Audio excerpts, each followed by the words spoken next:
I have with me in the studio Ismael Ahmed, who is a member of the All Progressives Congress Board of Trustees. You're welcome to Sunrise Daily. Thank you very much. Now, I'm sure you have been following the event. What's your take on the letters sent by the President to the Senate on the confirmation of the substantive chair of the EFCC and also the SGF? Well, let me start by saying that the President is within his rights, absolutely, to renominate the rejected chairman of the EFCC, Mr Magu, and he has done that, and I think that's it. Some of the concerns that was raised as the impediments for not going ahead with the hearing or confirmation hearing by the Senate initially. Somehow the President has stated in the letter that he has sent to the Senate that those concerns have been taken care of. Now it's left for the Senate now to go through the same legislative process and get to the confirmation hearings and determine whether or not the EFCC chair is fit to be confirmed or not. So I think that's pretty self-explanatory. I don't think there's any even though there are many questions on that confirmation, which we will come to shortly. But I think you're about to make the point on the SGF. On the issue of the SGF, you know, the issue of fighting corruption is a very sensitive issue to Nigerians. And it's incredibly so for this government as well, because it's an anchor upon which we were elected into office. The President, I think, in his own wisdom, felt as if there was a written communication from the Senate. And in his usual mien of respecting institutions, he said he thought that writing back a response on record as well on the reasons why he couldn't carry out some of the things that he demanded that he should in December, I think he felt that was necessary.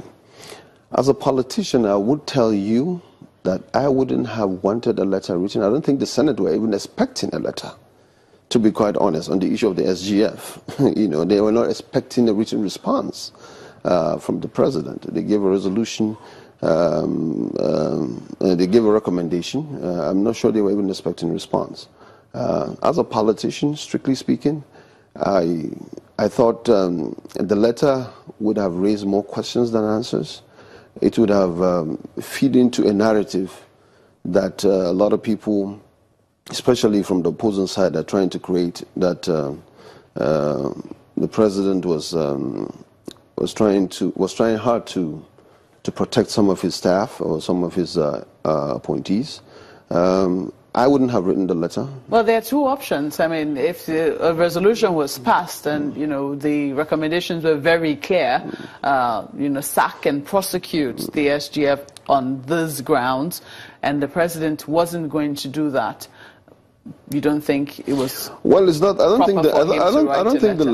think the letter foreclosed. I think, you see, there's this narrative that is already building even within the media that the letter that the President wrote exculpated or exonerated the SGF. I don't think that is the case. I think it was a very faulty headlines that kept going on. I think the letter basically said, based on what you have given me, based on the reasons that you've adduced, you know, this thing was not properly done, in my thinking. There were procedural errors, and I want it to be properly done before I could go ahead and take action on it and decide whether or not I should fire him. I think that was what basically the letter. I think if there's anything, the letter has given the Senate a leeway to continue this investigation and properly put it into focus. I've seen some of the letters that were flying around. I don't know how authentic they are, of invitation to the SGF by the Senate. I think the content of the letter did not specifically invite him. It was a heading. It was just an invitation. I am sure that you've heard some of the talk from the senators in terms of, you know, just how they perceive what has happened on the part of the presidency. You say that you don't think that the senators were expecting a letter. I'm sure what a lot of Nigerians were hoping to see was also action in that regard. Yeah, but then they saw a letter. You heard what Senator Sheikh Hussaini said. First of all, I think he doubted that the president even wrote the letter. Then later on he said that, when it comes to corruption, the presidency is fighting corruption in the executive with deodorants and fighting it in the legislature and judiciary with insecticide. And then went on ahead to say much later, I think during an interview, that letter spells the funeral of the anti-corruption crusade of the president. That's how strongly he felt about it, because for a lot of people, they expect a different moral standard to be held up by the president, since your party anchors one of its, pillars on fighting corruption. Do you think that, the moral standard that a lot of people expect of this administration has been upheld with that example? You see, that's what I said. That's why I said, strictly speaking, I think it was the letter gave opportunities for a lot of speculations to go around and for a narrative and impression to be created. I think it's too early to judge that we have lowered our standards, our moral standard in terms of fighting corruption. I think everybody is convinced, still is, and I've heard the interview that the senator gave, and he's still convinced that the president has the integrity and the fierceness to go after corruption. I think, first of all, there are a couple of few narratives that this is built in. I don't think the moral standard of the fight against corruption has been lowered, certainly not by the president. Even the senator said it himself, that he still believes that the president has integrity and he will fight this corruption. But you see, that's part of what I'm saying. It comes at such a political cost to write such letters, because it creates a narrative or an impression among the general public that something is awry. So that's why I said, as a politician, I probably wouldn't have written that letter.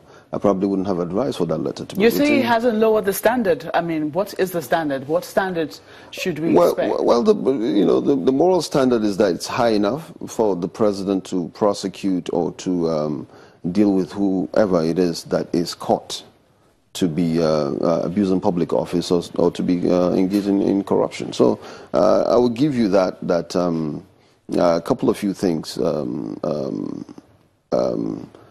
has created a lot of, this negative impression about the fight against corruption. And it just made our work doubly more difficult, because now we have to, our stock, I will tell you that for free, that our stock, if we are in a stock market, our shares has fallen down seriously since that the letter was written, and I think the media, the headlines that the media caught up with was the issue that the presidency has exonerated the SGF. Which are is you not blaming the the media case for this now? Because no, I'm not blaming anyone for that. I'm just saying that letter. If the president honestly, writes a letter to the National Assembly saying, "I cannot approve," I cannot approve your recommendation based on the procedure that was done to get to that recommendation, but at the heart in the of subsequent, that at the heart of no. He said in the subsequent investigation. Here, at the heart let me of finish. In the subsequent investigation, yes, when there's a final report, then I'll take an action. At the heart of the president's letter to the Senate was to talk of fair hearing. That's right. Of the SGF, as it were. And all over the media, there have been, stories of, how is it that the SGF wasn't fairly heard. I think he's also tried to push out his own story via various means. There is a report, done by some NGO on, the grass cutting scandal, which purportedly is supposed to clear him, but at the end of the day shows that he was involved. I mean, what they said was that, Roller Vision, he resigned from Roller Vision a long time ago. But then the senators pointed out in their report that he was still a signatory to the account of this particular company. He hasn't been able to clear that. This company indeed did get contract, and this company is, somewhat has relationship with the SGF. The SGF awarded contract to a company that he very well knew about. People do not understand how that does not translate to abuse of office. Do you think that, first of all, he shouldn't be asked to step aside at the very least, if it wasn't going to be sacked, for a proper investigation to be carried out? Well, first of all, I don't think him being in office is going to stop proper investigation to be carried out. I think there are a couple of few things we have to get very clear. And I have seen this attempt, either through written media or electronic media, through print media or electronic media of different people trying to either for or against, put up an argument for or against the SGF. As a lawyer and as a politician, I will tell you clearly that once a contract is given by someone in positions of authority to a company that he has a link with, that's a conflict of interest. There's no two ways about it. If that has happened, that is very clear. So I don't think all this English that people speak that no, that actually the contract was actually done, it wasn't only a grass cutting contract, that is even immaterial. So when you admit... The issue is yes, that there was a contract given from the office of the SGF so when to a company that the SGF is directly connected to. When you that alone is bad. When we admit that much, do you think that the president should have been indulgent in writing a letter? No. Hold on. What I'm saying is the president wrote a letter as a response. There was an order. It was more or less like an order by the Senate. Sack your secretary. The president said, okay, based on this and this, and said, okay, give him a fair hearing through the same medium that you indicted him. Give him the opportunity now to defend himself clearly and then come back to me for the rest of the action. I told you if I was the one, I probably wouldn't have written that letter. I certainly wouldn't have written that way. But the president has written, he has his own reasons for writing it that way. And I think let's give it a chance. This thing has not been foreclosed at all.